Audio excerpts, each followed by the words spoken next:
ભાવનગર જિલ્લામાં રહેતા આ મહિલા અલગ અલગ પ્રકારના મસાલાઓનું વેચાણ કરી સારી એવી આવક મેળવી રહ્યા છે. હાલના સમયમાં જોઈએ તો મહિલાઓ ઘરકામની સાથે સાથે નાનો મોટો વ્યવસાય શરૂ કરી આત્મનિર્ભર બની રહ્યા છે. ખાસ કરીને જોઈએ તો મહિલાઓ સ્વસહાય જૂથની સાથે જોડાઈ અથવા તો સખી મંડળની બહેનો સાથે જોડાઈને સહાય કે લોન મેળવી પોતાનો નાનો મોટો વ્યવસાય શરૂ કરવા લાગ્યા છે. જેમાં ઘરેથી તૈયાર થતા ખાખરા, ભરતગૂંથણ, સિલાઈ કામ, સાબુ બનાવવા, સુશોભનમાં વપરાતી અલગ અલગ વસ્તુઓ વગેરે વ્યવસાય મહિલાઓ શરૂ કરવા લાગ્યા છે અને જેના થકી સારી એવી આવક મેળવી પરિવારજનોને આર્થિક રીતે મદદરૂપ પણ બની રહ્યા છે. મારું નામ રજની બાંભણિયા મહુવા.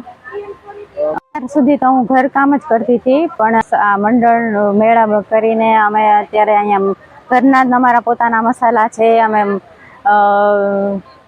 લોટ બધો તૈયાર રાખીએ છીએ, ઘઉંનો, બાજરાનો, જુવારનો, ગરમ મસાલા અમે પોતે જાતે જ બનાવીએ છીએ. છાશનો મસાલો પણ અમારે બધા પ્રોડક્ટ અમારી સારી છે, જે અમને આ બધું પ્રોત્સાહન આપ્યું અને અમને આ બધો.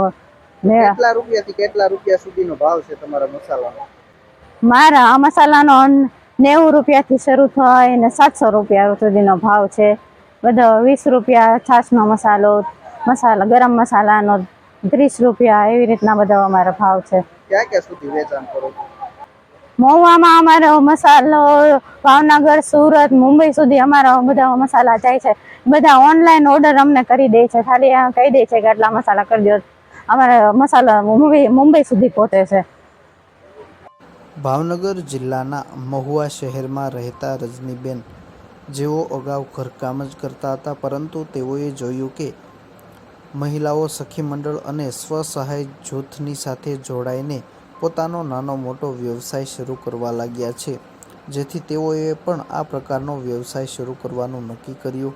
હાલ આ મહિલા મરચાં, હળદર, ધાણા જીરું વગેરેનો પાવડર તૈયાર કરી પોતાના પેકિંગો તૈયાર કરી તેનું વેચાણ કરી રહ્યા છે.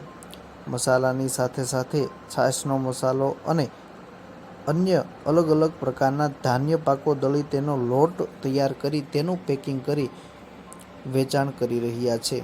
ફક્ત ભાવનગર જિલ્લો જ નહીં, પરંતુ મુંબઈ, સુરત જેવા મોટા શહેરો સુધી પણ આ મસાલાઓનું પોતે વેચાણ કરી રહ્યા છે. હાલ લોકો વર્ષ દરમિયાન પોતાને ચાલે તેટલા અલગ અલગ પ્રકારના મસાલાની ખરીદી કરતા હોય છે, ત્યારે આ મહિલાને આ સિઝન દરમિયાન ખૂબ સારું વેચાણ થતું હોય છે.